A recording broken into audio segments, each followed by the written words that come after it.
Alhamdulillahi Rabbil Alamin. Wa sallallahu wa sallam wa barak ala nabiyyina Muhammad wa ala alihi wa sahbihi ajma'in. Allahumma 'allimna ma yanfa'una wa dhakkirna ma nasina wa anfa'na bima 'allamtana wa zidna 'ilma. Wa la hawla wa la quwwata illa billahil 'aliyyil 'azim.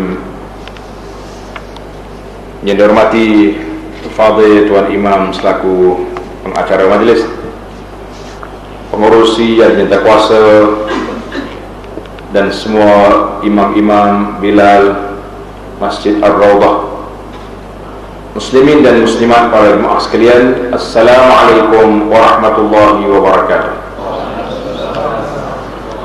Alhamdulillah, kita panjatkan kesyukuran kepada Allah Azza wa Jalla kerana dapat bersama dalam majlis ilmu yang sangat mustahak untuk kita mengulang kaji beberapa perkara dalam hidup kita ini. Lebih-lebih lagi kita tengok apa yang disebut oleh tuan pengurusi tadi, suasana dunia hari ini sudah dikira di akhir zaman, banyak benda-benda yang sudah tidak stabil. Peperangan, kelaparan, di tempat kita ni banjir yang tak tahu di mana akan berlaku. Kejap-kejap bunyi di utara, lepas tu bunyi di kawasan lain. Maka mustahak menjadi kewajipan kepada kita supaya banyak beristighfar kepada Allah Azza wa Jalla. Istaghfiru rabbakum innahu kana ghaffara. Banyaklah beristighfar kerana Allah Ta'ala itu maha pengampun. Kita minta dengan Allah Azza wa Jalla supaya negeri kita, negara kita ini aman damai daripada segala perkara. Orang lain mungkin keamanan dari sudut peperangan. Kita ni alhamdulillah negara aman daripada musuh-musuh, tetapi belum tentu kita selamat daripada ujian Allah Azza wa Jalla. Maka di antara jalan selamat yang kita kena kempen besar-besaran sekarang ini, iaitulah semua kita kembali kepada mencari keredaan Allah Azza wa Jalla. Di antaranya kita memakmurkan rumah-rumah Allah, kerana Allah Ta'ala telah beri satu anugerah, innama ya'muru masajidallah man amana billah. Sesungguhnya orang yang memakmurkan rumah Allah itu, iaitulah orang yang beriman kepada Allah. Tuan-tuan dan puan-puan, nak ambil anugerah ini, nak ambil sijil penghargaan ini, maka marilah sama-sama kita makmurkan rumah Allah.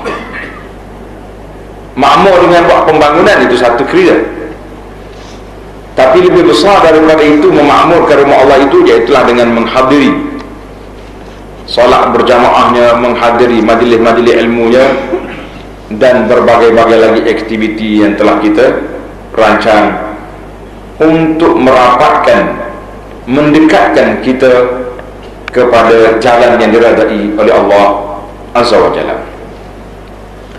Para jemaah sekalian, perbincangan kita pada kali ini iaitulah di bawah a'malul qulub, amalan hati. Kenapa amalan hati ini sangat mustahak dan menjadi kewajipan kepada kita? Sebab kata di para ulama yang buat kesimpulan daripada perbincangan tentang akhlak, tentang tasawuf, tentang pembersihan jiwa, dipanggil tazkiyatun nafsi. Mereka membuat kesimpulan bahawa pengembaraan kita di atas dunia, kita berjalan dengan tubuh kita, berjalan dengan tubuh kita, pergi sana sini, pergi ke bandar, pergi ke kampung, pergi luar negara, naik atas angin, masuk dalam laut, macam-macam pengembaraan sudah dibuat oleh orang. Tetapi pengembaraan kita ke akhirat, itu dia panggil rihlatul qulub, mengembara dengan hati, mengembara dengan hati. Manakah dalil semua amalan akhirat itu dengan hati? Iaitulah hadis Nabi sallallahu alaihi wasallam yang sangat masyhur, yang diriwayatkan oleh Sayyidina Umar bin Khattab dan hadis ini diletak sebagai hadis yang pertama di dalam Sahih Al-Bukhari.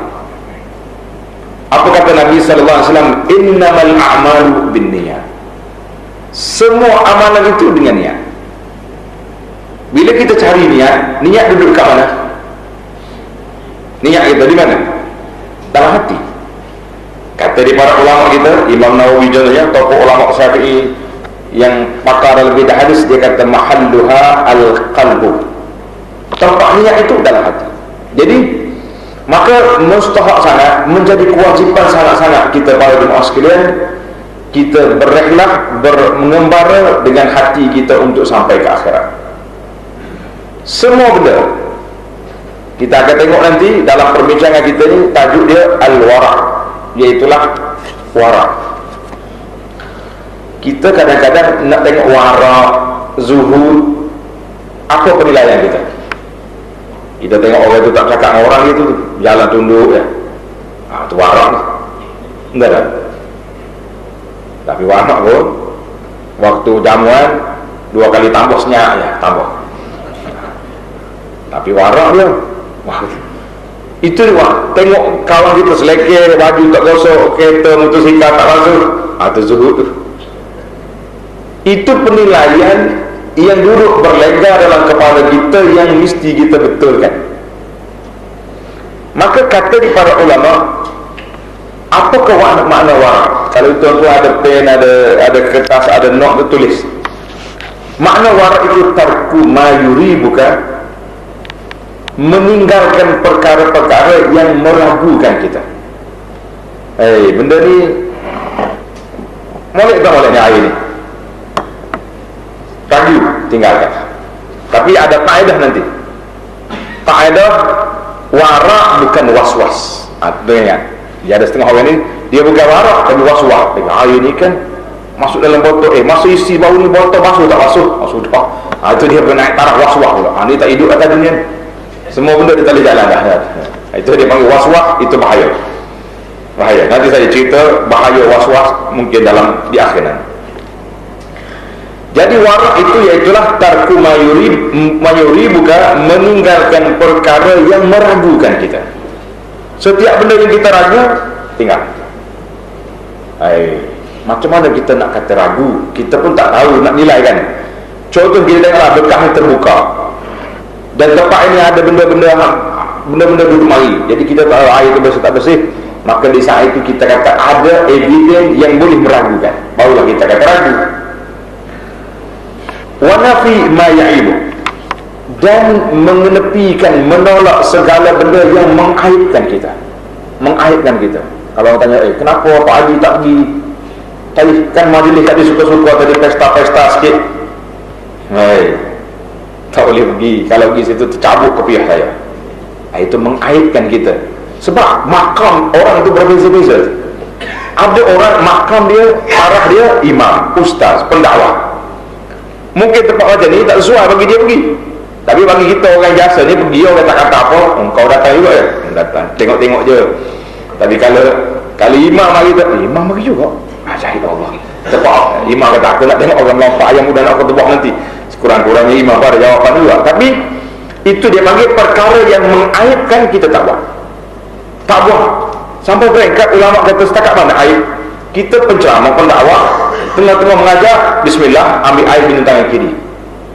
Minum tangan kiri, salah tak salah? Dari sudut adab peraturan. Menyalahi. Kenapa salah? Sebab Nabi kita sallallahu alaihi wasallam larang minum tangan kiri, makan tangan kiri, larang. Tapi kalau kita sudah makan dengan sudu, salah tak salah? Sudu. Tak ada larangan makan sudu, yang penting tangan kanan. Tengok. Jadi melakukan perbuatan itu sudah dikira aib bagi kita sebagai seorang muslim. Lebih-lebih kita bertaraf murabbi, taraf pendakwah. Kemudian wal akhdhu bil awsaq, kita ambil benda-benda yang teguh, maknanya benda yang tak ada ragu-ragu lagi. Kita ambil benda yang betul-betul kemas dan meletakkan diri kita sentiasa berhati-hati. Dia panggil al-ahwa, berhati-hati. Saya ni ragu benda ni, baik saya tak sabar, banyak lagi benda lain boleh buat. Itu dia panggil berhati-hati. Maknanya maka wara' itu iaitulah meninggalkan benda yang meragukan kita dan mengaibkan kita, itu dia panggil wara'. Barulah kita kata dia tu tak mari tempat macam ni, ustaz atau Pak Haji tu tak mari majlis gini, dia wara'. Sebab apa wara'? Sebab dia tak pergi tempat-tempat yang ada bercampur maksiat. Kalau kita nak ajak dia makan, mari makan sini ustaz, Pak Haji, saya kedah macam ni, saya minta maaf lah, saya tak apa suka. Dia tak kata haram, sebab dia kalau haram semua orang tak pergi. Jadi wara' itu meninggalkan benda-benda yang meragukan, itu mana wara'. Tapi kalau benda haram tak tinggal juga, itu bukan arah wara' dah tu. Saya di wara', saya tak makan benda haram lah, itu bukan wara', itu kewajipan. Yang meninggalkan benda haram itu wajib, semua orang kena tinggal. Itu berbeza. Maka itu di antara definisi yang agak ringkas tentang wara'. Ada lagi takrif ulama lain mengatakan, Syekh Ahmad mengatakan al-kafu amma qad tukhafu aqibatu, meninggalkan benda-benda yang boleh menakutkan kita tentang akhir pekerjaan, akibat dia. Dan dia tak tahu benda itu haram, dan dia syak benda ni haram. Saya rasa. Tapi kalau dia rasa, kalau dia tahu benda itu haram, tak tinggal juga, itu bukan wara' itu. Maknanya kita tinggalkan benda-benda yang boleh kita rasa memberi kesan buruk kepada masa depan kita. Kata di ulama lain pula, takrif dia kata apa? Tarkuma yukhsha dararuhu fil akhirah. Kita tinggal perbuatan atau perkataan atau apa saja benda yang kita takut kesan buruk di akhirat. Atas dunia ini biasa, tapi di akhirat ada kesan atau tidak? Maka kita rasa aku tak mau, saya tak mau. Sebab apa? Sebab tak mau nak berhadapan dengan Allah Azza wa Jalla dengan benda-benda yang saya tak tahu. Maka Allah Subhanahu wa taala telah beri kepada kita peringatan, a'udzubillahi minasyaitonirrajim, ya ayyuhar rusul kulu minat thayyibati wa'malu salihan inni bima ta'maluna alim. Wahai Rasul, arahan ini kepada Rasul-Rasul, tapi kita kena ingat ayat Quran turun kepada Rasul bermakna arahan kepada umat. Wahai Rasul, surah Al-Mu'minun ayat 51. Wahai Rasul, makalah perkara-perkara yang baik. Satu, arahan makan yang baik. Wa'malu salihan, yang kedua buatlah amal yang saleh. Kenapa? Inni bima ta'maluna alim, kerana apa yang kamu buat itu Allah Ta'ala kata aku maha mengetahui. Surah Al-Mu'minun ayat 21. Dan satu lagi surah wa thiyabaka fatahhir, dan pakaian kamu adalah kamu bersihkan, surah Al-Muddathir. Kata di jama'atun minal muhaqqiqin min ahli tafsir, mana sebahagian pada ulama tafsir mereka mengatakan nafsuka, pakaian itu bukan pakaian baju saja, itu zahir, tetapi maksud pakaian di sini iaitulah pakaian dengan makna hati dibersihkan daripada dosa-dosa maksiat. Maka itu dia kata wasiyab. Jadi dalam Islam ini dia letak kepada kita apa dia? Bersih zahir dan bersihnya batin. Muslimin dan muslimat para jemaah sekalian, kita nak mari salat tadi, apakah kewajipan kita? Berwudu. Terlebih lagi kalau petang-petang ni mandi, kan? Wudu zahir ke batin? Wudu zahir. Untuk persiapan kepada apa ni, pembersihan batin. Mana pembersihan batin? Solat kita. Pasal itu dipanggil solat itu iman. Dalam hadis Nabi kata at-tuhuru syatrul iman. Bersih itu, bersuci itu setengah iman. Maknanya setengah solat. Mana setengah lagi? Solat tu lah. Artinya bila kita solat, ambil wudu, maknanya kita telah bersihkan anggota zahir kita. Tapi Islam bukan nak setakat zahir saja, dia nak pembersihan batin. Bila kita Allahu Akbar, dalam solat kita penuh dengan pembersihan. Kalau kita masuk mesin basuh kan, siap dengan sabun, alat kloroknya ada, ubah-ubah ini semua sudah ada. Tetapi kadang-kadang tidak berkesan. Sebab apa tak berkesan? Sebab kain ataupun baju terlalu kotor. Kata di ahli-ahli kempen sabun dalam iklan, dikata kotoran yang terlalu degil. Tidak begitu kan ahli-ahli sabun, waktu bahasa oleh sabun. Jadi kita pun kadang-kadang kita masuk dalam salat, tapi oleh kerana degilnya kotoran yang kita bawa menyebabkan kita tak terasa apa-apa. Apa punca? Punca apa? Kita doa tak berkesan. Sampai ada orang yang negara-negara yang susah, dia kata betul ke ada Tuhan? Subhanallah. Kenapa? Dia kata aku dengar Imam Masjid Haram sebulan bulan Ramadan. Puasa Allahumma salli ikhwanil muslimin. Sebut di Rohingya, sebut di apa di Palestin, di Iraq dulu, rangka awal 90-an dulu, bosnya Herzegovina, ingat masa itu? Sampai imam politik tu. Kali pertama dengar, kena ketebak tu main bosnya boleh sebut lagi Herzegovina politik. Siapa mahu tu betul, siang ke imam tamim baduk main kan. Semua. Tapi lepas gaya bom lagi seolah-olah macam tidak berkesan. Ada orang miskin di mata dia timbul, betul ke kita ni ada Tuhan. Subhanallah. Hilang keyakinan. Maka kata di para ulama, bukan salah kita yang sudah berdoa, tetapi kesilapan kita, iaitulah kita berdoa, kita salat, tetapi kita tidak masuk dengan cara yang betul. Biasanya kalau kotoran dia kuat, kotoran dia tak masuk terus dalam mesin basuh. Nah, dia kena rendam dulu, kelorok dulu, baru basuh. Artinya tuan-tuan dan puan-puan, kita nak berdoa, ada mekanisme yang boleh membuatkan doa kita mustajab, iaitulah bersifat wara, sebagaimana dalam riwayat dalam asal kata atib mata'amak tustajab da'watu. Elokkan makan minum kamu dulu, barulah doa kamu diperkenankan oleh Allah SWT. Maka itu yang dikatakan kepentingan warak dalam hidup seorang manusia itu, iaitu memperbetulkan makan minum kita, kerana dia termasuk di dalam perkara itu. Dalam hadis Nabi SAW, Nabi bersabda, min husni islamil mar'i. Ini hadis ini termasuk dalam hadis 40. Ingat tak? Min husni islamil mar'i tarkuhu ma la ya'ni. Di antara tanda-tanda seorang Islam itu elok pegangan amalan Islam dia, iaitulah tarkuhu ma la ya'ni, dia meninggalkan perkara-perkara yang tak ada kena-mengena dengan dia.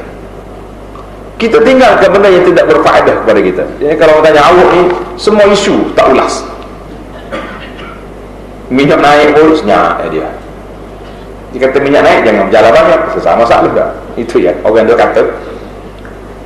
Sebab kadang-kadang bila kita beri ulasan itu tidak memberi kesan yang baik kepada kita, maka kita tinggalkanlah perkataan, percakapan, perbuatan yang tidak ada faedah, tinggal. Maka itu termasuk di kalangan, kata di para ulama, itu termasuk dalam sifat wara. Tak bercakap benda yang tak ada faedah, tidak tengok pada benda yang tak faedah, tidak mendengar, tidak berjalan, tidak berfikir, semua gerak-geri dia, kalau benda tak ada faedah untuk akhirat, maka dia berhenti. Mungkin tuan-tuan tengok rakaman kita dalam TV Astro tentang penawar bagi hati, kan tak? Dalam tajuk cintakan dunia, Tuan Syekh Abdul Qadir rahimahullah ta'ala, dia bagi definisi apakah dunia, apa akhirat. Simple je tuan-tuan. Dia kata yang dibangsakan kepada dunia, kita lama pernah guna bahasa dia, perbuatan yang dibangsakan kepada dunia, iaitulah setiap perbuatan yang tidak memberi faedah kepada akhirat. Itu dunia namanya. Pada tu kata di para ulama, saya contohnya ada orang ini dia sedar lama dah, umur sudah 40-50, berasa nak tukar channel sikit. Saya sekarang ni telah meninggalkan dunia. Betul tak betul ayat? Ya. Tapi kalau kata saya telah meninggal dunia, dia bahaya, mati dia. Orang dia, siapa dia? Oh, sudah meninggal dunia. Maknanya dia tak ada dunia, masuk kubur. Tapi meninggalkan dunia artinya dia telah tinggalkan perbuatan-perbuatan yang disimpahkan sebagai dunia dalam hidup dia. Oh, tak makan dia. Siapa kata tak makan?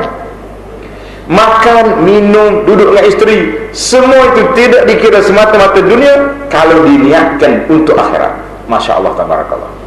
Kenapa makan? Nak kuat ibadat, nak suruh gagak pergi masjid, kan? Baru kuat. Makan gitu tu dikira berpahala. Kenapa beristeri? Sebab nak jaga nafsu daripada terjebak dengan benda-benda haram, nak meramaikan umat Muhammad sallallahu alaihi wasallam, nak zuriat yang saleh untuk mereka ni menyambut tugas dakwah, berdoa, semua tu pahala. Sampai sebutkan muslimat marah pula. Sampai ada kata setengah orang tu, dia peringkat dia tu tak boleh kawin seorang, kenapa?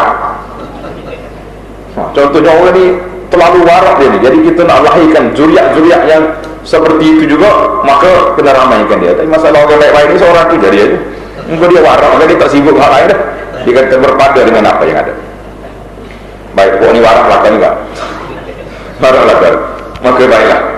Maka Nabi mengatakan, di antara tanda-tanda Islam seorang itu, tarkuhu ma la ya'ni, tinggalkan benda yang tak ada faedah. Sekarang ni tuan-tuan, di antara benda yang kita tak ada faedah, yang menghabiskan masa kita, iaitulah lara kita duduk ikut perkembangan dunia lagi. Balik ke rumah tengok TV, atau tengok berita, lepas tengok berita, tengok lagi channel-channel apa ni, benda-benda explore atas dunia ni. Lepas tu tengok pula habis berita, tengok pula komputer, tengok tak. Akhir kali yang kita tak tengoknya Quran, orang lain tengok belakang atas dunia. Lara kita. Ini masalah. Kata di Syekh Ibrahim Ibnu Adham, al-war'u tarku kulli syubhatin. Warak itu meninggalkan semua yang dikira syubhat, yang ada kesamaran tentang halal haramnya, dan meninggalkan perkara yang tidak ada kena-mengena dengan kita, tak ada faedah, dan meninggalkan benda-benda yang lebih daripada segala perkara. Makan lebih, itu tidak warak. Cakap banyak, sama juga. Jadi itu dia panggil benda yang tak baik. Abu Hurairah kata apa? Dalam hadis Nabi kita sebut pada Abu Hurairah, ya Abu Hurairah, kun wari'an takun abudan nas. Mu jadi orang yang warak, jadilah kamu itu orang yang paling kuat beribadat kepada Allah Azza wa Jalla. Jadi tadi yang saya disebut, kenapa kadang-kadang kita basuh dengan alat-alat yang tidak menjadi. Sebab apa? Sebab kotoran terlalu kuat. Artinya kita mesti bermula pembersihan jiwa kita dengan bertaubat kepada Allah Azza wa Jalla. Lepas pada kita taubat, kita macam mana kita nak maintain, nak gilak hati kita tu supaya bercahaya, iaitulah dengan banyaknya berzikir pada Allah Azza wa Jalla. Kata di adalah kata ulama kata, la yablughul 'abdu haqiqatat taqwa. Seorang hamba itu tidak mencapai tahap takwa yang benar-benar, wattaqullah, hatta yada', sehingga dia meninggalkan ma la ba'sa bihi, benda-benda yang tak haram, tapi orang panggil fudul, tak ada faedah banyak. Hadaran mimma bihi bas, kerana takut terjebak dengan benda haram. Kerana takut terjebak dengan benda haram, maka kita tinggalkan. Kenapa tak ambil benda ni? Tak payah. Kan sekarang ni banyak orang duduk berjuang saham-saham tak patuh syariah, skin cepat kaya, yang sebenarnya cepat miskin. Kita kata cepat kaya dah. Awak ni ada panel syariah dah? Saya sendiri panel dah. Saya ni ustaz, mainnya serban, mana ada? Dia sendiri tu panel dah. Kata ustaz ngaji, mana bab amalan? Ustaz tak ngaji, tak payah dia ngaji. Tak ada ngaji, tak ada. Jadi kita kena tengok. Sekarang ni bila bertemu, ada ulama kata ini haram, ini halal. Buka pula tahap yang kedua, tengok hujah masing-masing. Apa hujah yang kata haram? Kadang-kadang yang kata haram tu keras sangat. Dia punya hujah dia terlalu orang panggil sempit. Jadi kita tengok yang halal ni pun, yang kata haram ni ada keluasannya, ada autoritinya, ada. Jadi kita mengatakan alhamdulillah kita telah menyemak dan kita ambil pandangan yang kedua. Itu tidak terluar daripada warak, tapi kalau langsung tak tanya khabar, maka itu bukan. Kata di sebagian ulama yang kata, kunna nada'u sab'ina baban minal halal, kita meninggalkan 70 perkara daripada benda halal, makhafata an naqa'a fil haram, kerana kita bimbang jatuh ke dalam benda yang haram. Maka tuan-tuan dan puan-puan, tanda bagaimana kita nak memahami warak tak warak. Nak kata orang ni, kita ni duduk taraf warak kau, duduk taraf was-was. Siapa yang membezakan? Para ulama mengatakan yang membezakan perkara itu iaitulah al-ilmu. Mesti belajar. Tak boleh pandai-pandai sendiri. Kadang-kadang kita ni buat lebih pada kita sendiri je pandai. Majid, surau. Jadi kita rasa kita tak tanya tak semak yang menyebabkan berlaku kesemikian. Contohnya, contoh, ada orang ni tak nak pergi berjihad. Oh, saya tak pergi jihad ni sebab apa? Sebab pemimpin ketua tentera tu tak entahlah dia ni warak tak warak, semayang betul tak betul. Jadi dia pun tak pergi jihad. Sedangkan jihad tu sudah menjadi kewajipan kepada dia sebab waktu tu musuh sedang mengancam negara. Bila kita baca dalam bab jihad, dia ada jihad ni ada dua kategori. Satu dia panggil fardu kifayah. Fardu kifayah ni bila negara kita aman, pihak kerajaan lantik tentera-tentera yang ada untuk persiapan nak jaga negeri. Itu kalau ada tentera, kita tak wajib dah pergi. Tak dosa. Sebab tentera ada ramai, udara ada, darat ada, laut ada, kan? Tapi iza jahamal adul balad, apabila negara telah diancam oleh musuh, musuh itu sempadan. Ketika itu pemimpin negara mengisytiharkan semua yang mampu angkat senjata berjihad, maka wajib pergi. Jadi si dia ni kata tak boleh, pemimpin tentera kita tu tak warak dia tu, solat pun tak betul jalan. Jadi saya tak nak pergi perang. Maka itu dia panggil, saya tak nak tunduk kepada orang yang fasik. Sedap atau sedap ayat dia, tak ada tenang. Akhir kenapa ni negara akan mari diserang oleh musuh, kita kalah. Maka perbuatan itu kata di para ulama bukan warak, itu dia panggil jahil dari sudut kira-kira. Kita ni banyak kadang-kadang saya tak bisa salat dari surau tu, minta maaf lah, kau tu imam tak? Kenapa? Imam apa macam ni, kisah rokok lagi, cakap di kedai kopi lebih-lebih dia pada orang lain. Akhir kali solat seorang di rumah. Ini warak ke tak betul? Dia kena bagi solat di masjid. Kan dalam hadis kata sallu khalfal fajir wal fa'al. Nabi sebut salatlah di belakang imam yang baik ataupun yang tidak baik. Yang penting dia sudah jadi jawatan imam, kita ikut. Tapi kalau kita boikot masjid sampai kosong, kita tak pergi, maka itu dia panggil bukan salah dari sudut kira-kira. Contoh yang kedua, ini menarik dia punya perbincangan. Seorang ni, hamba Allah Ta'ala ni, harta dia bercampur. Dia banyak main saham, dia juga berniaga yang betul pun ada, tapi saham pun ada. Maka harta dia bercampur, ada haram, ada halal. Tiba-tiba dia mati. Bila dia mati, harta dia pergi pada siapa? Anak-anak dia. Tapi oleh kerana dia berniaga, hutang dia banyak. Hutang dia banyak. Orang lain, ayah awak hutang dengan saya ni, kertas. Dia punya rekod 20,000, 5,000, 200. Anak dia kata, tak boleh, kami ni warak, kami tak nak bayar harta hutang ayah kami ni dengan harta-harta yang masybuh, harta-harta yang subhat. Baik, kata di para ulama, membayar hutang orang tu wajib ke sunat? Yang kamu duduk siasat harta ayahmu tu, siapa suruh? Yang orang mari minta hutang tu, dia telah bermuamalah dengan arwah ni dengan cara tu. Jadi harta yang ada tu bayar hutang orang. Jangan ada kata, duit tak betul ni tak boleh bayar. Tak bayar dulu. Habis harta tak betul, itu dia dengan Tuhan dalam kubur. Apa yang nak jadi? Bukan kerja kita duduk siasat kawan tu. Yang pentingnya hak orang itu mesti ditunaikan. Hak seorang itu mesti ditunaikan. Maka ini di antara orang yang mengatakan jangan warak kita tidak bertempat. Tak nak salat ada aku di masjid. Baru ni anak sejumpa pegawai agama pergi beritahu kepada saya, ada seorang pakcik ni di dalam surau, dalam masjid, dia tak pergi salat di masjid. Bila orang tanya dia kenapa tak salat masjid, dia kata dia tengok di aras. Tengok di aras. Yang tuan-tuan dengar yang satu cerita satu masa dulu, kerajaan langitnya kan, orang ni tak bayar, itulah adalah sahabat, jadi orang tak kenal. Dia tengok di aras, dia kata imam-imam tu semua tak sah belakang tu, baca tak betul, macam-macam. Akhir kali solat rumah dia, solat ke tidak, wallahualam. Tak pergi masjid, rumah dia dekat dengan masjid, tak pergi. Nah ini dipanggil kumpulan-kumpulan ajar dasar.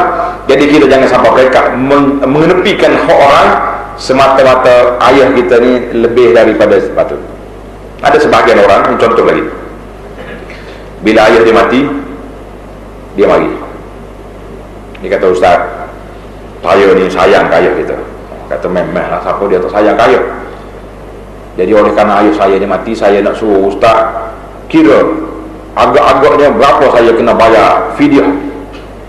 Daripada umur dia mati 70, tolak umur dia 15, belum balik, jadi 55 tahun, suruh kira kita nak bayar. Saya kata, saudara, nampak macam warak anak dia tu. Warak tak warak? Warak ni nak mari bantu ayah, tetapi cara tadi seolah-olah anak ni membuat satu tuduhan kepada mak ayah dia. Mak ayah dia tak solat, mak ayah dia tak puasa, sebab tu dia mari nak bayar. Nampak tidak? Itu kesilapan. Siapa suruh dibayar? Allah Ta'ala sebut dalam Quran itu, fa in kana rabbuka maridan aw ala safarin fa iddatun. Kalau kiranya kamu musafir, kamu bersakit, kamu tinggal puasa, baru bayar. Ni ayah dia tak tinggal puasa pun, anak dia belum tentu. Maka kita kata nak tunjuk warak tak bertempat. Tapi nak tunjuk warak, tapi macam kita mari tuduh ayah kita buat benda tak baik. Di antara kaedah warak lagi, yang pertama tadi, mesti ada ilmu, supaya kita terlepas daripada terjebak dengan was-was. Di antara kaedah lagi kita tentang warak ini, iaitulah benda yang wajib dan perkara yang mustahab. Apa nama-nama mustahab? Benda yang sunat. Wajib dengan sunat ni tak boleh masuk dalam kategori zuhud dengan warak. Benda yang sunat, ni benda wajib ni, saya warak. Macam ada setengah orang ni, syaitan main, dia main isu warak. Mula-mula dia mari sorpan, duduk lama-lama, syaitan mari bisik, setahu mana ilmu awak hidup sorpan? Ya juga ni, saya bukan reti pun. Undur belakang sikit. Akhir kali undur dulu. Dia mari awal dulu. Sekarang ni syaitan kata jangan pergi awal lah. Orang awal-awal ni orang tarak wali-wali, awak apa? Akhirnya dia mari nampak ke masjid. Bila tanya kenapa wajib lagi? Saya ambil sikap warak sekarang ni. Tak nak nunjuk-nunjuk dengan orang. Masjid baru pergi akhir-akhir, duduk belakang-belakang. Akhir sekali tak pergi masjid. Ini dia panggil mula pasal permainan syaitan cukup rasa. Jadi dalam perkara yang wajib, perkara yang sunat ini, dia tak payah, dia tidak masuk dalam masalah ini, sebab kita mesti kena buat. Lagi syaitan mari kata, awak dosa depan ni macam nak tunjuk-nunjuk lah. Lagi depan kita duduk, jangan depan imam sudah, tak salah pula kan. Macam azal banyak. Baik, itu dipanggil silap teknikal. Tetapi dalam perkara haram, al-muharramat, benda-benda haram dan benda-benda makruh, maka di situ kita kena lebih bersifat zuhud dengan warak. Contohlah, kita sedang duduk queue berkata nak makan, tiba-tiba mari orang pakcik letih nak bawa dia berjalan. Pakcik masuk panggil tempat saya. Orang lain jeling tengok, apa awak panggil depan? Tak apa, dia ambil tempat saya ambil tempat di hujung sekali. Itu tak ada masalah. Itu dipanggil al-isar, menarik. Orang berpuji, bagus pemuda ni, warak orangnya, zuhud dia, bak makan, bagi orang dulu.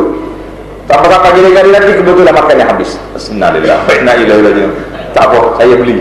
Yang penting pakcik-pakcik ni selamat makan. Tapi jangan pula kita duduk kat pintu. Nah, kita duduk sarapan. Tiba-tiba bila mari pakcik, apa sini, kita duduk kat belakang. Lak, itu dah bukan. Jadi dalam masalah-masalah begini, masalah ibadat, kita tidak digalakkan supaya undur ke belakang. Sebab apa? Semua kita memerlukan rahmat Allah Ta'ala, semua kita memerlukan pahala yang dijanjikan oleh Allah Azza wa Jalla. Maka kita kena ambil. Jadi kita kena ingatlah dalam masalah-masalah ini, perkara-perkara yang dalam masalah syubhat, maka kita kena sebaik-baik mungkin kita tinggalkan, supaya kita tidak terlibat dengan, terjebak dengan benda-benda yang haram, sebagaimana dalam hadis Nabi sallallahu alaihi wasallam. Pada jemaah sekalian, kita tengok kepada maratibul wara'. Para ulama telah membagikan wara' itu ada 3 kategori. Wara' ada 3 perkara. Yang pertama, wajib kena wara'. Apa dia? Benda-benda haram. Halal ke haram? Haram. Mesti tinggalkan. Tak payah kata saya warak kaya ni tak buat benda haram. Lah, itu wajib. Bukan yang pilihan. Wajib. Mana kita kena buat. Yang kedua, sunat kita bersikap warak kepada apa? Iaitulah kita berhenti kalau benda tu meragukan. Benda-benda meragukan, berhenti. Saya tak makan dah benda ni sebab saya tak pasti. Tadi saya buat sahabat-sahabat ni tadi. Kan di Malaysia ni banyak sangat ditularkan makanan-makanan kita ni. Oh, makanan ni tak masuk lemak babi. Ya, lemak babi ya masalah dia ni, kan? Makanan ini bercampur dengan benda-benda yang tidak baik. Maka kalau kita syok, kita ragu pada benda tu kerana ada tanda-tandanya tersendiri, kita tinggalkan, itu nama dia warak. Tapi kalau kita tak tinggal, apa jadi masalah sebab kita tak nampak, kecuali kita tengok sendiri dan telah dibuktikan bahawa nama syarikat sekian-sekian ni memang menggunakan. Tak boleh, tak boleh, sebab dia sudah yakin dah, bukan lagi syubhat. Jadi syubhat ni kita kena tengok peringkat. Jadi banyak benda-benda di syubhat. Saya kata tuan-tuan, syubhat ni bukan hanya di dalam makan minum saja. Bukan hanya dalam makan minum saja, sebab kita akan tengok nanti syubhat dalam sudut perkahwinan, syubhat dalam sudut amalan-amalan. Kadang-kadang kita tak terfikir ada benda-benda yang tidak waris daripada Nabi sallallahu alaihi wasallam, tapi kita buat. Yang ketiga, menahan diri daripada benda-benda yang harus. Kita tak ambil benda-benda yang harus, ambil setakat cukup saja. Itu juga warak, tapi bukan warak taraf kita. Dia panggil warak orang-orang an-nabiyyin was-siddiqin was-syuhada, orang-orang yang saleh, yang tinggi darjat. Mereka ni benda yang harus pun dia tak ambil. Tapi bagi kita ambil benda harus tak salah. Tak kata ya, kita tak warak sekarang ni sebab dia makan. Tak apa, makan, tidak menjadi masalah. Maka di situ contohnya 3 orang pemuda yang jumpa Nabi sallallahu alaihi wasallam yang pergi siasat rumah Nabi. Ingat tak? Dia kata, Nabi, dia Nabi, kita ni manusia biasa. Jadi akhir sekali 3 orang buat keputusan, saya tak nak tidur malam, terus nak tahajud. Yang kedua kata, aku tak nak makan dah, tengah hari puasa sepanjang hidup. Yang ketiga kata, aku tak nak kahwin, nak ibadah aja. Tuan-tuan dan puan-puan, 3 orang itu berniat baik dan tak baik? Niat baik, tapi Nabi larang. Sebab dipanggil warak yang tidak bertempat. Kalau semua warak tadi ni, tak wakil dia lah kita. Orang ni tak tidur, orang ni tak makan, orang ni tak kahwin, maka itu dia panggil. Maka jangan sekali-kali kita meninggalkan kerana warak, nak meninggalkan benda-benda yang sunnah. Nabi kata, nikah sunnati, kahwin itu sunnah aku, kan? Puasa juga sunnah, tapi Nabi kita larang daripada wisal, terus sambung puasa. Jangan Nabi kata sebaik-baik puasa Daud, buka puasa, esok puasa pula, ataupun puasa 3 hari sebulan, atau puasa Isnin Khamis. Maka itu dipanggil amalan kita ni tidak bercanggah dengan fitrah, tidak fitrah manusia. Jadi di situ perkara-perkara yang tuan-tuan boleh tanda, perkara yang harus akan diberi pahala bila? Dengan niat yang baik. Dengan niat yang baik. Sebagaimana saya sebut tadi, ada orang yang makan kerana nak menguatkan ibadah, ada orang yang tidur kerana apa? Kenapa tidur awal? Nak bangun tahajud, dan tidur qailulah juga untuk apa? Untuk nak kuatkan qiyamul lail. Ada orang kahwin dengan niat nak jaga nafsu dan mendapat zuriat. Maka ini semua ambil perkara-perkara yang baik.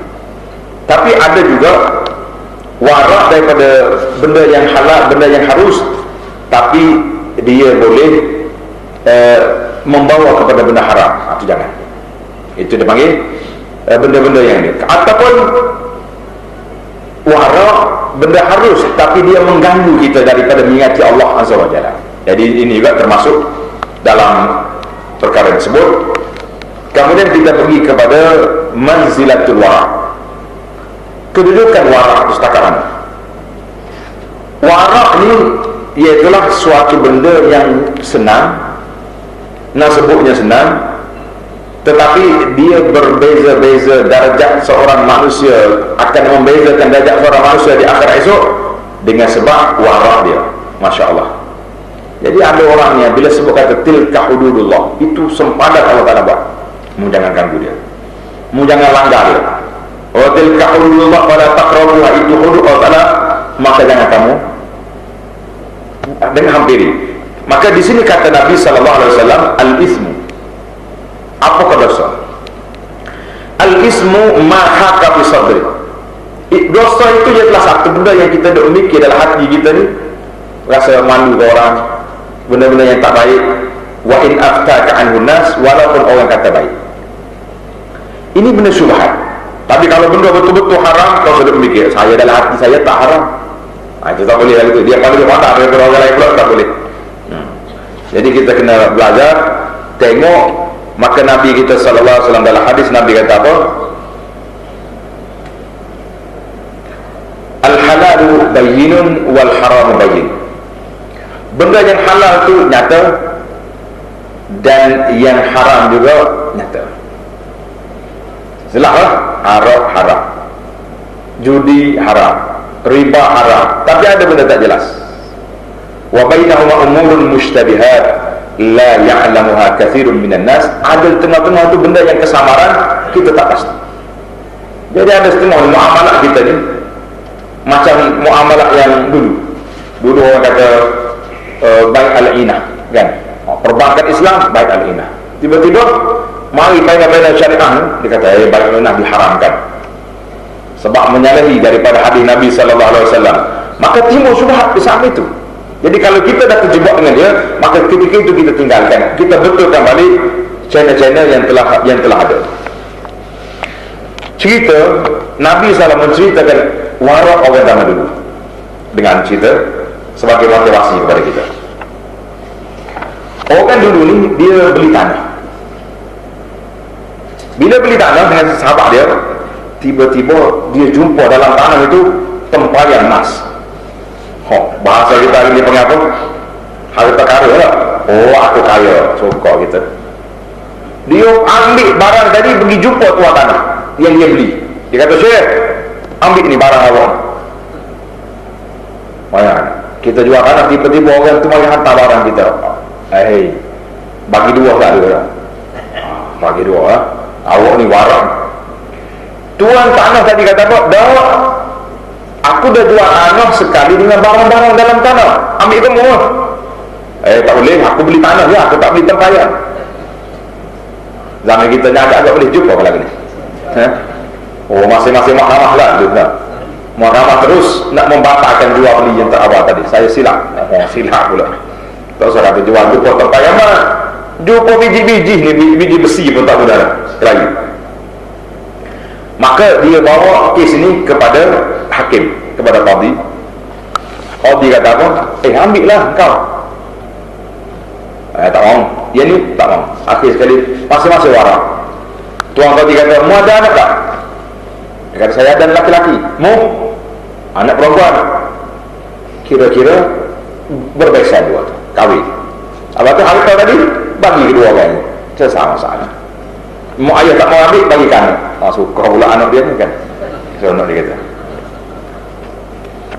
Itu contoh zaman dulu. Zaman kisah sahabat.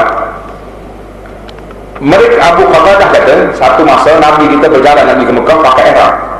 Jadi Abu Qatadah ni tak pakai ihram. Bila tak pakai ihram, orang dalam ihram tidak dibenarkan memburu hayawan. La taqtulus sayda wa antum hurum.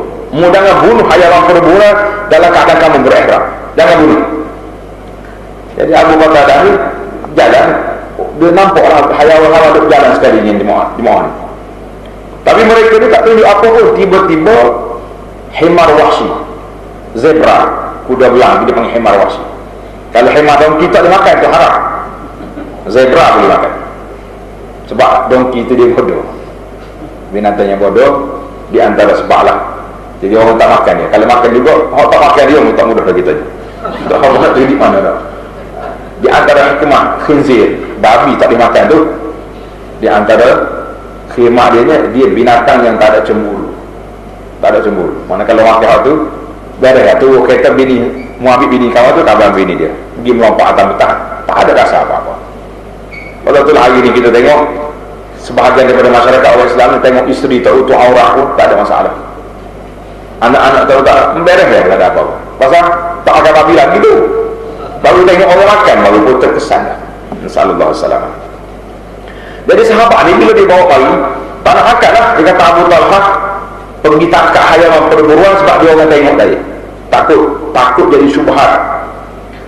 Bila dibawa ke Nabi sallallahu alaihi wasallam, Nabi kata, "Mu tangkap lagi siapa?" "Saja kami tangkap ya. Saya tak heran tengok hayawan saya tangkap."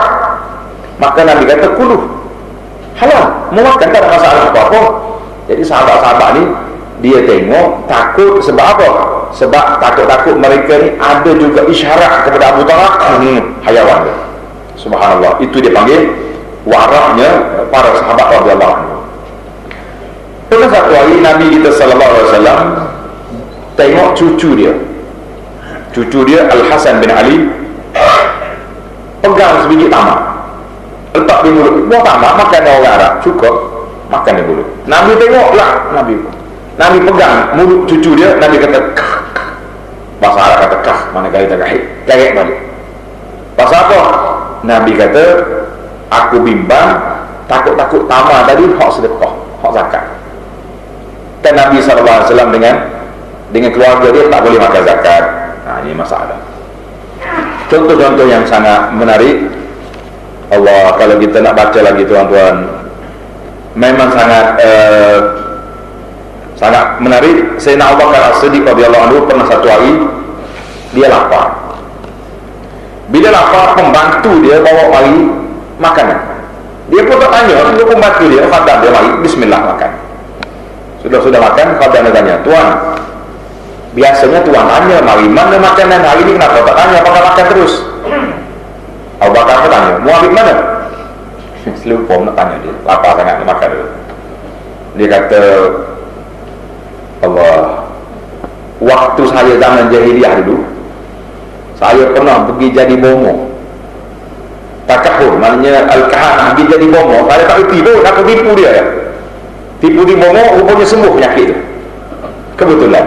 Jadi dia jumpa aku tadi, dia bayar hadiah harga apa ni, upah aku bomo zaman jahiliah. Abu Bakar dengar hal ni, dia korek mulut dia sampai terkeluar semua, temut habis. Abu Bakar kata apa? Kalau andai kata tak keluar makanan ini sampai aku mati, aku akan korek sampai keluar. Itu menunjukkan warak. Tak salah tuan-tuan, sebab dia makan tadi, dia tak tahu pun. Kalau tahu dia makan, tak boleh. Cuma kita hari ini, Masya Allah, kalau bak warak ni nak kata macam mana?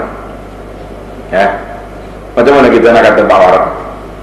Nah, jalan-jalan dengan anak lepas kuliah ni, lalu ke kedai awal jual roti bakar tu, anak kata, "Abang, mari duit RM5 nak beli hot dog." Tuan-tuan makan ke benda tu? Dog boleh makan, tapi masa ada hot dia boleh makan. Lagi sedap lah. Subhanallah. Itu nama-nama syubhat. Saya tak kata haram ni, yang kata Abu Anak kata haram, tak. Tapi nama tu menjijikkan. Sepatutnya sebagai seorang Islam, sebagai pegawai-pegawai majlis perbadaran, contohnya majlis, peka benda ni. Makan ni, tengok nama pun kita rasa geli dengan Arab. Lawyer lah orang tekuk, tapi dia boleh sebutin, tak cukup boleh sebutin pula. Ini masalah kita ni, syubhat. Banyak lagi tuan-tuan. Contoh-contoh orang warak. Tadi kita pergi kepada min fawaidil warak.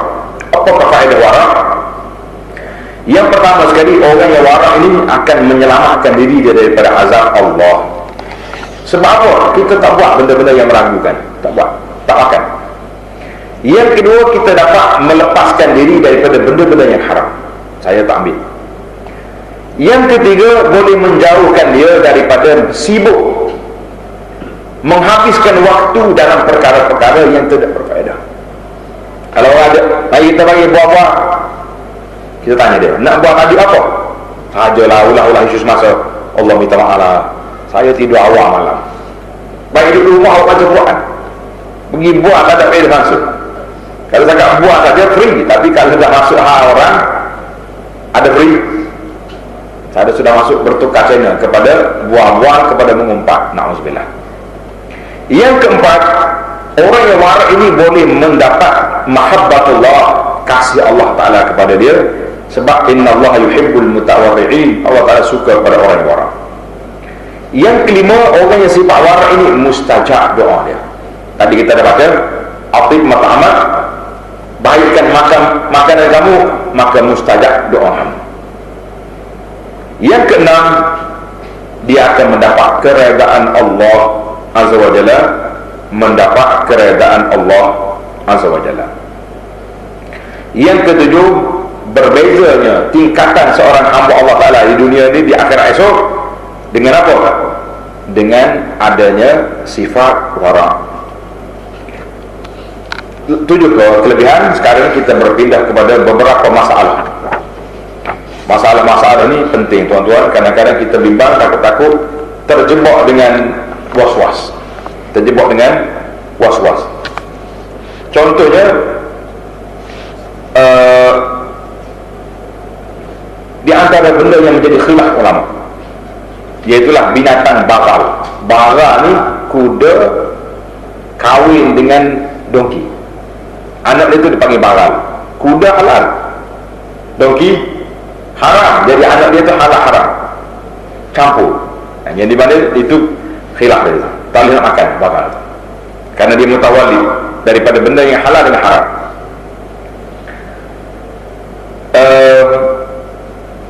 Di antara lagi, kata di para ulama, kita kena berhati-hati dalam masalah contohnya, seorang ni berburu haiwan. Kita bawa anjing perburuan, boleh kan? Bawa. Kita nak lepas anjing, kita baca bismillah, lepas dia pergi lama tidak, bunyi anjing tu menyala, kita pergi. Masya Allah, tabarakallah, sampai ada seekor lagi anjing kat situ. Jadi kata di para ulama, anjing mana yang tangkap haiwan tu? Anjing kita ke anjing seekor lagi? Jadi kita tak nampak, nak tanya anjing tak jawab.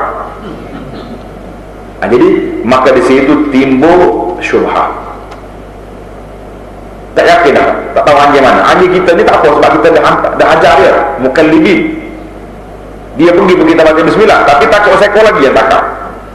Dua-dua tu cakap saya tunggu. Mana satunya?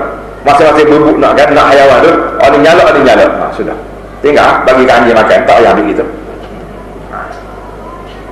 Satu lagi, anjing tu pergi, dia panggil kita pergi, tiba-tiba kita pergi sampai tengok haiwan duduk dalam air. Jadi kita tahu haiwan tu mati lemas ke mati kena tangkap ke anjing yang kita pergi tadi. Jadi itu dipanggil benda-benda yang sepatutnya kita kena berhati-hati. Baik, kita bagi masjid ada sejadah tak? Kadang-kadang kita pergi orang ada sejadah, nak solat ni, dia ni ada anak lah, ada anak kecil duduk main kot ni. Boleh jadi anaknya kencing, boleh jadi macam-macam boleh jadi. Itu warak ke was-was? Jangan baik. Itu was-was nama dia. Kecuali kita tengok budak duduk kecing itu, tak boleh. Baru saya jumpa orang yang was-was melampau was-was dia. Pernah satu hari dia tengok orang tu keluar daripada tandas masuk masjid, tak pernah selipar. Dia terus solat di masjid tu. Dia kata masjid ni habis dah kotor, sebab kawan tu lalu ke sini. Satu rumah tu dikira kotor sebab kawan tu keluar daripada tandas tak pakai selipar. Itu je salah. Letih kita. Dia mari pula kita kena syarah dengan dia. Jadi alhamdulillah akhirnya orang ni berubah. Dia masuk tandas asar, isya baru keluar. Zuhur tak salah, asar tak maya, maghrib tak maya, isya boleh maya. Saya kata betul lah, saya tabuk letih juga nak tunggu sampai subuh. Isya dia kata macam kena angkat. Tak ada was-was, boleh ambil wuduk mana boleh, boleh salat. La ilaha illallah. Jangan main was-was ni cukup menarikkan kita. Maka di antara contoh-contoh yang kita ada seorang ni dia sumpah masyarakat ni sumpah ya, pelik kita pun takut. Dia kata apa? Sekiranya burung yang terbang tu burung gagak, maka bini aku tu cerai. Sudah Hak seorang tu berkata, kalau bukan gagak, bini aku cerai. Hak seorang kata kalau gagak, dia je. Hak kata tak, kalau bukan gagak, bini dia cerai. Duk main kelahi-kelahi ni, akhir kali dua-dua tu nak pergi siasat, tengok buruk apa tadi. Dia boleh bertaruh dengan bini pula tu. Pergi tengok, buruk tu tak ada dah.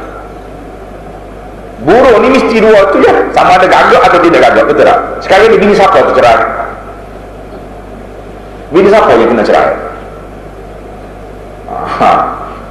Ada main pelik gini bukan?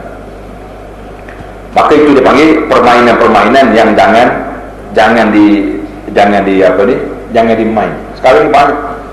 Sikit-sikit dia masalah sikit suka sangat. Awak cerai.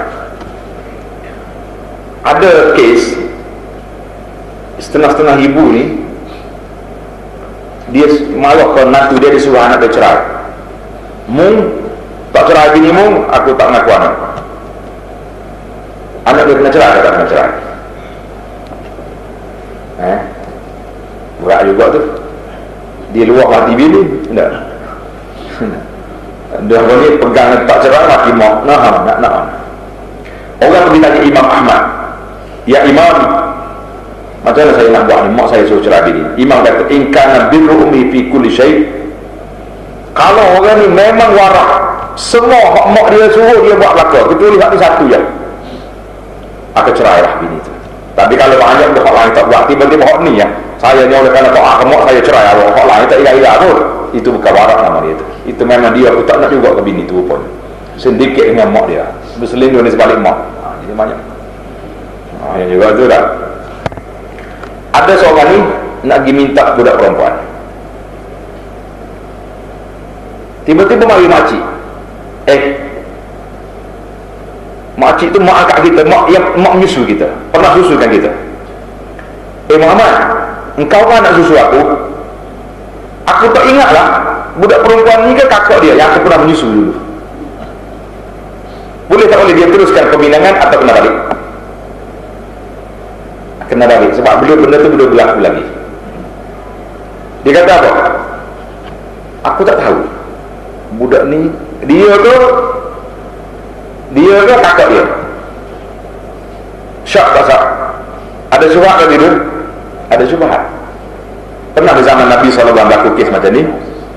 Seorang ni kahwin dengan orang perempuan, tiba-tiba mari makcik dia kata, arba'tukuma, mu ni dua adik, aku pernah apa ni, menyusukan kamu berdua. Mana mu ni ada adik susu. Si laki-laki ni tak mau cerai, lari sayang dah. Berapa hari sudah berkahwin. Jadi pergi repot Nabi kata, kaifa wa qad qila, macam mana lagi aku nak buat sedangkan makcik sudah kata sedemikian. Siasat dulu berapa kali sukarlah kita. Sudah timbul keraguan dalam masalah begini. Jadi waraknya tinggalkan. Ada kes orang ni bercerai, 3 ke 2. Jadi kalau saya rasa 2. Waktu dia kelahi baru ni dia kata 3 tak? Berlaku tak laku macam ni? Waktu dia kelahi dengan bini dia, aku cerai, kalau 3 lah tak boleh rujuk balik. Tapi bila dia gila semula, dia kata saya rasa 2 lah baru. Ini pun menimbulkan keraguan, jadi kita mengatakan dari sudut waraknya orang tak pergi di situ. Itu warak yang patutnya benda itu menimbulkan syubhat, jadi di sudut warak kita nak kena jauhkan diri. Satu lagi dipanggil warak waswas. Ini bahaya, warak waswas ni tuan-tuan. Al-Imam Ibn Hajar dalam kitabnya Fathul Bari kata apa? Warak waswas ni contoh dia seperti orang kita pergi mancing ikan. Mancing ikan boleh. Aku tak mau lah makan ikan awak. Sebab apa? Boleh jadi ikan ni terlepas daripada kolam orang masuk sini. Jadi mungkin tangkap dia, jadi memakan hak orang. Itu dia panggil warak waswas. Tuan dia betul tahu kan mana ikan dia. Kita bukan ada nombor pelik dia punya ikan berapa nombor. Lain lah. Kalau penyu hari ni ada nombor pelik dia. Orang tahu ni penyu Terengganu, ni penyu mana. Main-main. Jadi para jemaah sekalian, banyaklah cerita dalam bab warak ni yang penting bagi kita. Yang pertama sekali saya ulang balik kesimpulannya, sifat warak kita ada dalam beberapa kategori. Tuntutan supaya warak, Nabi kata paman taqas syubhat faqad istabra'a li dinihi wa ardihi. Siapa dia menjauhkan diri daripada benda-benda syubhat, maka dia telah menyelamatkan agama dia dan kehormatan dirinya. Sekarang ni banyak benda-benda yang syubhat. Tapi jangan pergi pada was-was tadi lah, sampai tak boleh makan ikan ni. Sebab apa? Sebab takut ikan kolam orang. Dia pergi mancing, dia pergi kain, ambil waklik. Tak boleh lah kita. Kita betul tahu curi, kita tahu sungguh. Dan memang orang dia pergi curi tengah malam dalam kolam orang, tak boleh lah. Maka warak kita dalam bab makan minum, kita tengoklah di Malaysia ni sudah ada tanda-tanda halalnya, alhamdulillah. Jadi kita percayalah kepada panel-panel yang duduk buat kerja ni, orang ni hari ini halal makan, tak usah disiasat pula, kecuali dibuktikan benda tu haram. Dalam bab muamalat, contoh kena ingat, dalam bab muamalat asal benda tu harus, kecuali dibuktikan benda tu haram. Jadi luaslah muamalat tu. Jadi kalau kita was-was susah. Dalam perkara-perkara ibadah, maka dia terhenti, tawakuf dia ibadah, sehingga ada dalil yang membenarkan. Kenapa boleh solat ni? Nabi suruh. Kenapa buat puasa? Nabi ajar. Kenapa? Jadi ada, itu dipanggil amalan. Jadi kalau ada amalan-amalan yang meragukan kita, saya ragu amalan ni, macam mana awak ragu? Minta bukti, dalil daripada Quran tak ada, daripada hadis Nabi tak ada, daripada ibadah apa ni, ulama-ulama besar di kalangan sahabat pun tak buat. Tiba-tiba ada pakcik mana duduk di tepi pinggir hutan tu, dia yang ajar zikir-zikir yang pelik-pelik dah, melompat sambil berzikir contohnya, ataupun zikir-zikir yang tidak waris daripada Nabi SAW. Maka kita kata begitu meragukan. Jadi bila ragu, makan minum kita tinggalkan bila ragu, perkahwinan kita tak akan buat bila ragu. Dalam ibadat lebih-lebih lagi. Sebab apa? Ibadat kita ni mesti memenuhi dua kriteria. Yang pertama dia panggil ikhlas, nak setara terima ibadat itu ikhlas. Yang kedua mesti mutaba'ah, artinya mengikut apa yang diajar oleh Nabi SAW. Jadi kalau kita tengok benda tak ada, oh salah kau Ustaz, saya takkan salah. Saya kata kalau benda itu menimbulkan keraguan, kita tinggalkan, itu lebih. Yang tak ragu banyak tak banyak dalam ibadat kita, tak habis-habis nak buat. Zikir pagi petang yang maksud daripada Nabi SAW, zikir petang, zikir pagi, zikir lepas solat, zikir nak tidur, zikir bangun tidur, semua ada berapa. Tiba-tiba kita rasa tak cukup, nak cari pelik-pelik lagi, maka kita rasakan dari sudut waraknya tinggallah benda-benda yang meragukan. Jadi alhamdulillah para jemaah sekalian, mudah-mudahan istabra'a li dinihi wa ardihi, kita menyelamatkan agama kita dan juga kehormatan diri kita. InsyaAllah sedikit perbincangan ini dalam bab warak, mudah-mudahan ada manfaatnya untuk kita. InsyaAllah mudah-mudahan ada manfaatnya. Subhanakallahumma wa bihamdika, asyhadu an la ilaha illa anta, astaghfiruka wa atubu ilaik.